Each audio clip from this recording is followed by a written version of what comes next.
Hi there, and welcome to this special episode of The Switch. My name is Lindsay Otto, Nonprofit HR's Marketing and Communication Associate for Editorial and Content, and I'm so excited about today's episode. We're going to hear from another excellent woman named to Nonprofit HR's 2023 Social Impact Women to Watch list. For a bit of background on this campaign, each year during Women's History Month, Nonprofit HR proudly recognizes women from across North America who have made significant contributions to nonprofits, associations, foundations, social enterprises, and the communities that they serve. This special series of The Switch features the 24 finalists named to this year's list due to their extraordinary leadership, unwavering dedication, and impactful achievements. Listen in as Atokatha Ashman Brew, Managing Director for Marketing and Strategic Communication at Nonprofit HR, and Itzel Almazan, People and Operations Director of Capital Area Immigrants' Rights Coalition, or the CARE Coalition, catch up and learn more about Itzel's stellar contributions to the sector. Itzel provides support to the Finance, HR, and Operations Department at the CARE Coalition. Before her time at CARE Coalition, Itzel worked as a program associate with the National Center for Youth Law and at Independent Sector as the Operations Associate. She holds a Bachelor of Science degree in Criminology, Law, and Society from George Mason University and is a member of the American Association of University Women, the National Organization for Victim Assistance, and the National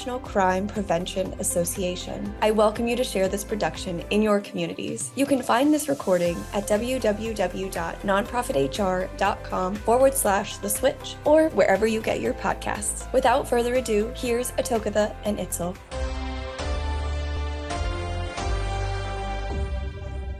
Thank you so much, Itzel, for being on with us. We're so excited to have you. Congratulations for being a woman to watch in the social impact sector for 2023. No, thank you. It's a great honor. So thank you so much for having me. Absolutely. Lots of nominations came in, well over 100. And we're so grateful to be able to create some exposure for the women who are finalists. So again, congratulations. I'm excited about this conversation. Let's jump right in. So what drew you to your mission, as well as the social impact space in general? Yeah, so I have been working in the social impact space for the entirety of my career, my HR professional career. With that in mind, I grew up in a community where I saw the benefit that these organizations could have in local communities.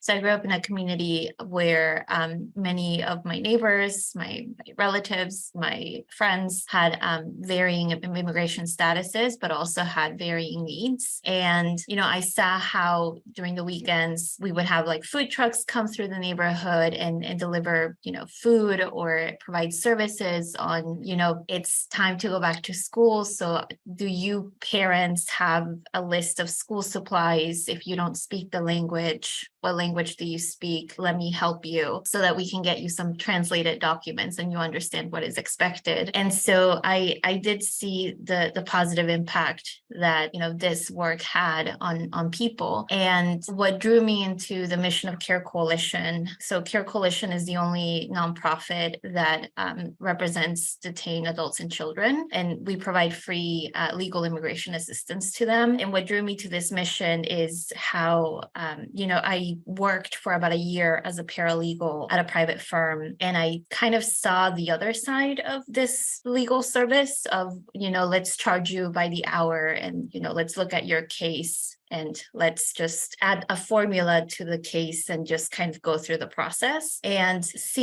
reflecting on how that worked versus how I saw the help that my friends, my neighbors received, it didn't feel right to me because, there were a handful of times where I would ask the attorney, well, why can't we just translate the documents? Like, I'll do it for free. I don't mind. And it was always, no, because we need to charge them and we're not allowed to do this, or the client will let us do that. So that's when I said, okay, complete career change, let's pivot. And after doing some research and talking to some of my mentors, they said maybe the nonprofit space might be a good space for you. I've been here ever since. Yeah, it sounds like great advice, and sounds like you made the right decision for yourself and for the community that you're serving. And it's showing up, right, as a result of you being a woman to watch. So whoever, shared that advice with you, kudos to them for recognizing your talent and potential for creating change in the social impact space. Sounds like your heart is really big. And, it sounds like, you saw the need, but also had some technical expertise as well to bring the two of them together. Would you say that those are the unique qualities that you bring to the community in your organization, or were there other elements that you found to be essential to help you move the needle? I think you hit it right on the spot. One of the things that I'm able to understand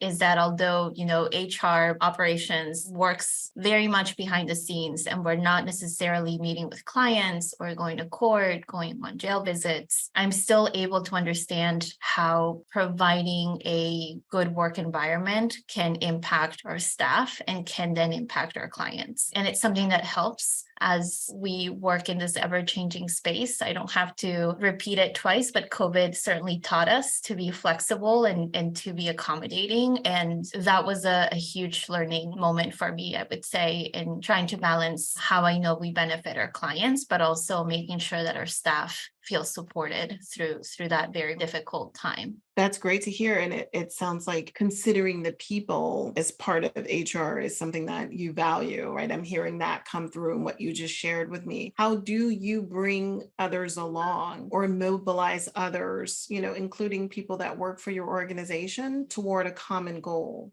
I think for the most part, what I try to remind everyone and remind my team is that my team is very much behind the scenes, but just because we're behind the scenes doesn't mean that we don't have impact in the work that we do. And like I said, we are mindful in not treating HR as just let's go through the checklist of liabilities and make sure that we're in compliance and we are done. Basically, I tried to approach our job as a way of being empathetic and understanding that, in this work that we do, vicarious trauma is very real. And just because I don't necessarily see it or I'm not directly impacted by it doesn't mean that other members on staff are not suffering from it. And so one of the things that we like to do to mobilize and make sure that we're all working towards a common goal is to be courteous with one another, be kind with one another. One of the challenges in our work is that sometimes we care so much about our clients and making sure that we do a good job at court that we forget that it's important to take a step back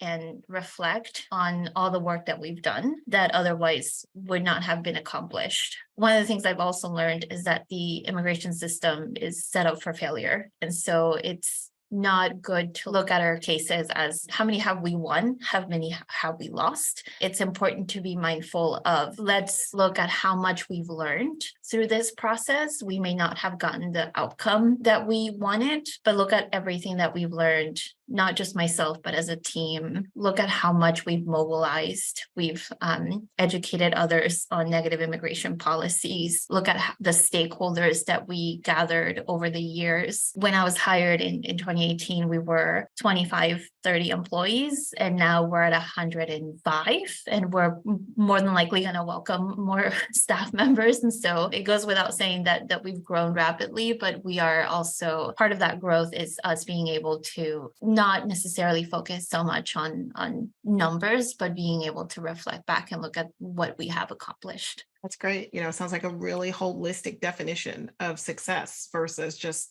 considering solely the financial impact or solely, the metrics as associated with data. It sounds like you're taking a really broad sweep of the different positive impacts that are being created. And, that's quite refreshing to hear. Looking to integrate talent into your mission strategic plan? During annual strategic planning, organizations often overlook what talent is needed to meet their goals. Partner with nonprofit HR for your organization's talent management needs. We offer HR outsourcing and project-based consulting, including strategy and advisory, retained search, total rewards, and equity, diversity, inclusion, and justice. We also offer customized trainings for your workforce. Join the many social impact organizations that have trusted nonprofit HR to help them increase mission impact through their people. Visit nonprofithr.com.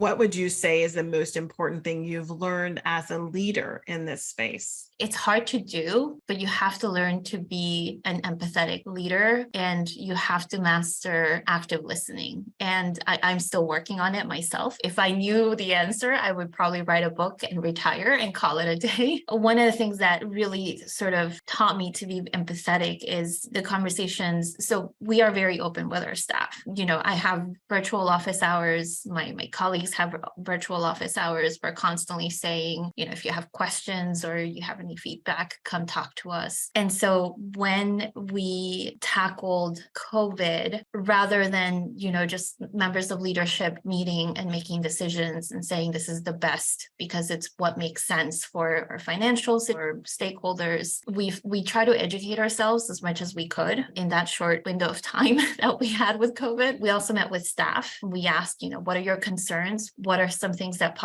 are front of mind?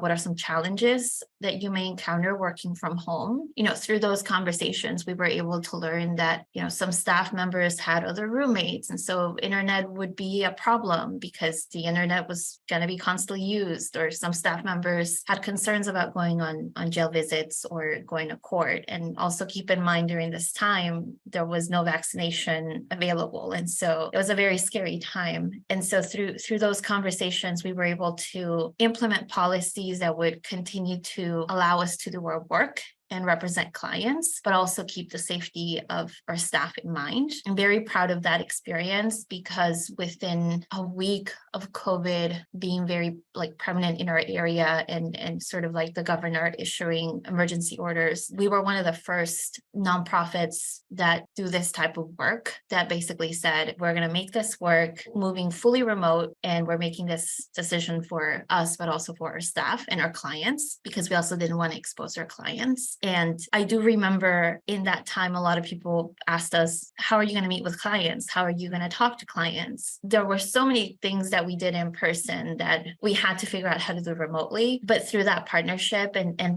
by active listening and being empathetic and not just kind of saying, well, it's for the good of the business, this is what you need to do, otherwise find another job. We were able to work with our staff in that transition. And to this day, we were very successful with it, because we're still sort of in that remote space. That's a long answer, but it's definitely where I take a lot of pride in. Yeah, no, it's a great answer. And, I heard some themes in what you shared pulling through from your earlier answers. And so I have a question for you regarding, what you recognize in talent that you think make for great contributors to your organization and to your culture. And I ask this question because you mentioned earlier how you identified through and with someone else that where you were wasn't the best fit for you, and that you were better served or would be better served working in the mission-driven space. How do you put that hat on to identify the same things about other talent that may be interested in working for your mission? So one of the things that you have to keep in mind is that,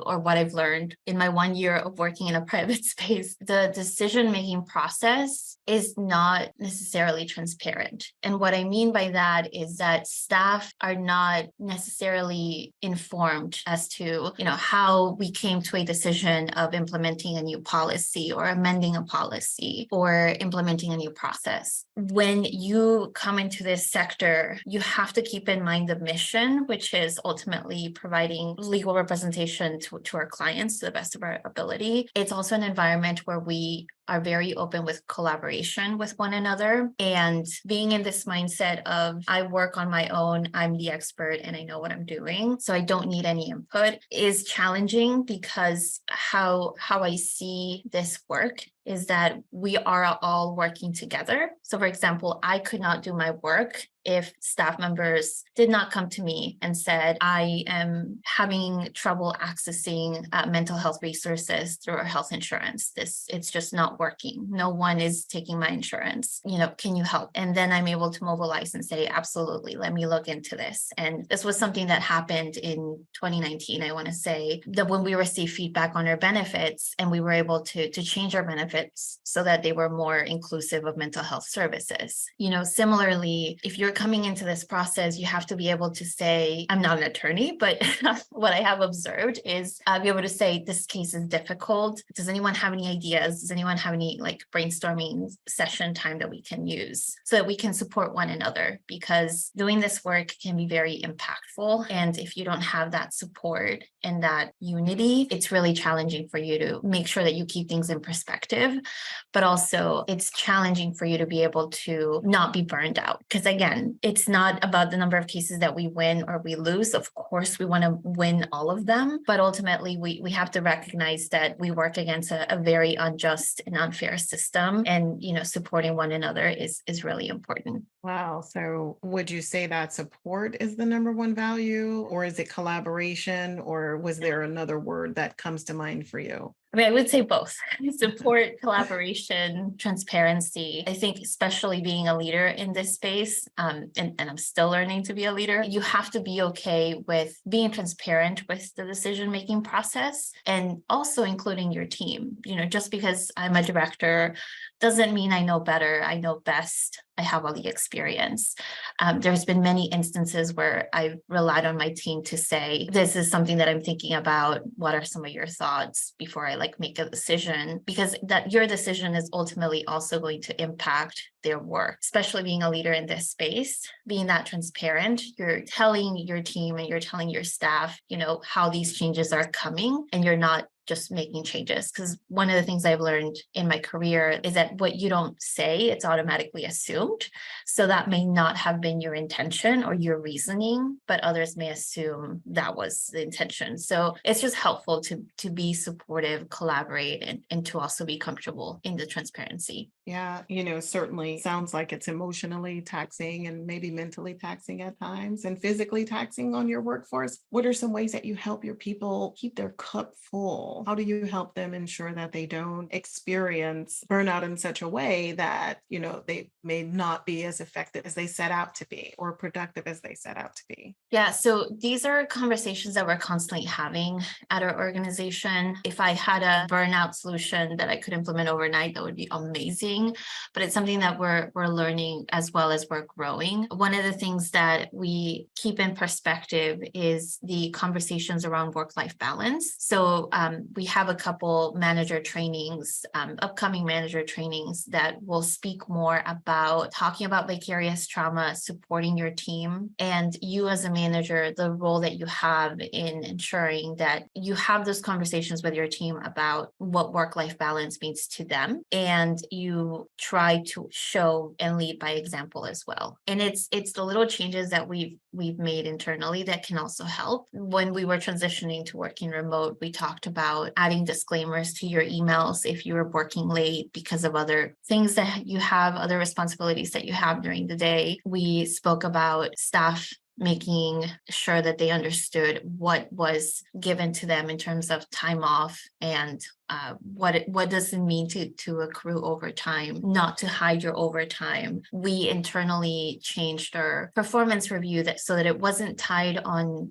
achievements or metrics or how many hours that you worked, because we wanted to move away from that model of people that work 84 hours are top performers and people that work, 70 for a 70-hour work week are just not there. And that's a harmful narrative that we try to move away from, in that our annual review process is focused around what are your professional goals and how can me as your manager support you for you to achieve those goals and continue to grow. And we also implement areas throughout the process where if your goals change, you can adjust them accordingly. But it's a very holistic approach to burnout. And we also have an upcoming training to talk more about what vicarious trauma means. And our talent and equity manager is going to be assisting me with those trainings. We're not conducting them, but we're basically making sure that we meet with the experts that are conducting them, and that we are mindful to communicate the importance of this training so that we can continue to reshare those materials with new people that join the organization. So again, I think at this point I'm rambling, so I'll stop. Oh, no,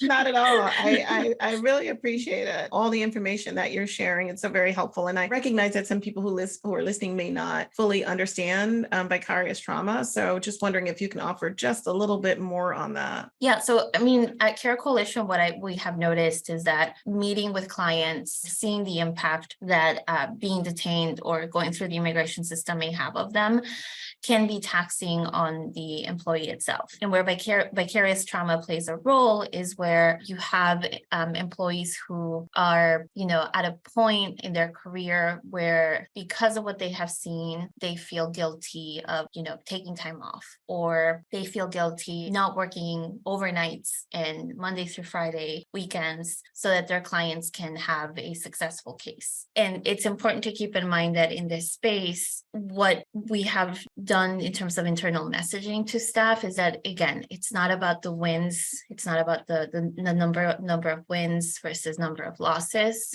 It's about making sure that at the end of the day, we carry out our mission, which is representing our clients and providing that service. And in addition to that, making sure that in the process, you yourself are not directly impacted by it, because it's that sort of methodology of like, if you're in a plane, you put your mask on first, and then you put the mask of the person sitting next to you.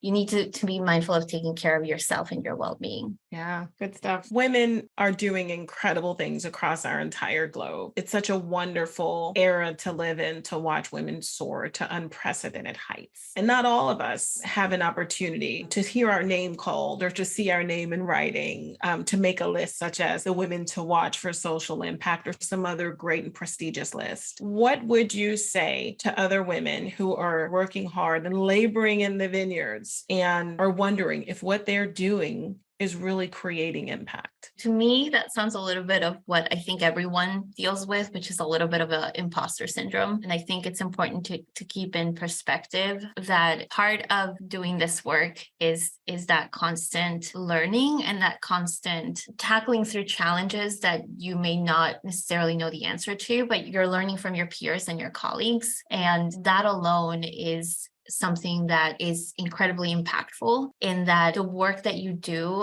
at the end of the day does impact, based on the learning that you've done, all the experiences that you've had in your career. Ultimately, if you're able to walk into an organization and look at policies and say, this is not working, and these are some of the solutions that we can do to tackle burnout or turnover or, or staff needs or improve our benefits, that alone is impact that you should be proud of and you should be mindful to celebrate. It's about the celebrating sort of the process. One of the things I have learned working at Care Coalition is taking a moment to take a step back and celebrating the process rather than the outcome, if that makes any sense.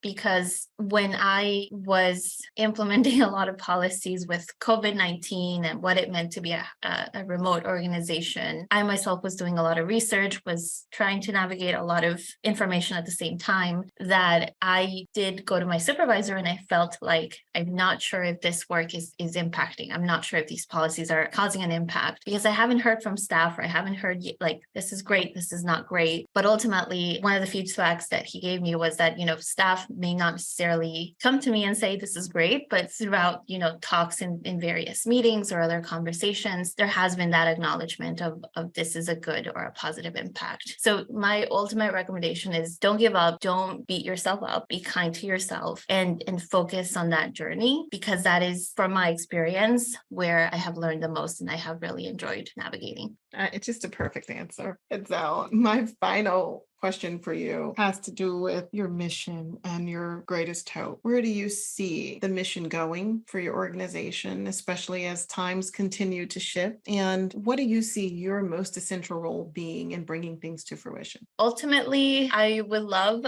for, us to be so successful in advocating for our clients and educating others on how unharmful immigration policies and laws, the impact that those can have, that, our services are not needed as much, that we're able to make changes to immigration law, policies, procedures. But in the meantime, I know we will continue to represent our clients and and continue to be fiercely advocates for our clients. And I know that I can support that overall mission is to continue to be able to provide a space, a healthy work environment for our staff that doesn't just acknowledge how many cases they won, or, this person is a superstar and this person is not a superstar, but that creates an environment where everyone can learn from and can also develop professionally, because that's a very important key in making sure that you develop leaders in this space and you don't just see everyone as you're here to do a service. It's important to see everyone as you're going to learn from our work. I'm going to learn from you, wherever you go. Hopefully this experience teaches you how to be a leader in this space. And wherever you go, just keep us in mind and give us a shout out and make sure that you stay in touch with the work that we do. Yeah. Before we conclude, is there anything else you want to share with our audience about your organization, about the journey you're on, about your mission, or even about services that you all offer? Again, so CARE Coalition, or the Capital Area Immigrants' Rights Coalition, is the only nonprofit in the DC, Maryland, Virginia area that provides free legal immigration assistance to adults and children. And one of the, we do have an Almazan account if people are interested in participating or supporting our children's program. That's where we are able to gather supplies or other items like clothes, backpacks, reading material that our children may need. And then with our adult program, we're constantly working with external stakeholders to educate folks on, impactful immigration policies and the harm that can have. And so I would encourage everyone to look at our social media, get engaged. We have a wonderful volunteer program. If you're interested in becoming a volunteer, it's on our website, carecoalition.org, and just continue to follow us and help us, further our mission and what we try to achieve. Thank you so much. I really appreciate you being a guest on The Switch by Nonprofit HR in this special edition, which is for Women to Watch in Social Impact Space for 2023. Again, congratulations on being listed as a finalist, and I wish you so much success in continuing to move your mission forward and also your career. Thank you so much.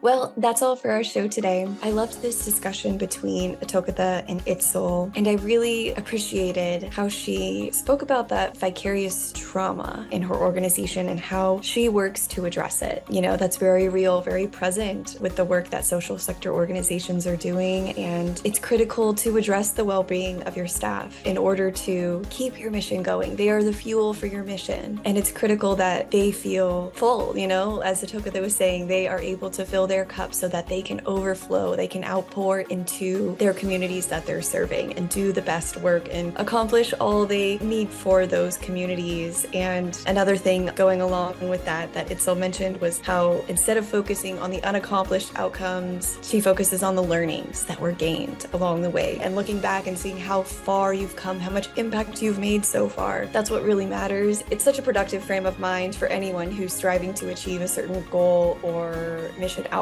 So I thank Atokatha and Itzel again, and I thank you for listening to The Switch. We have many more episodes for you to listen to. If you're looking for them, visit nonprofithr.com/The Switch. There you can access all of our recordings and resources to help your organization maximize its greatest asset, your people.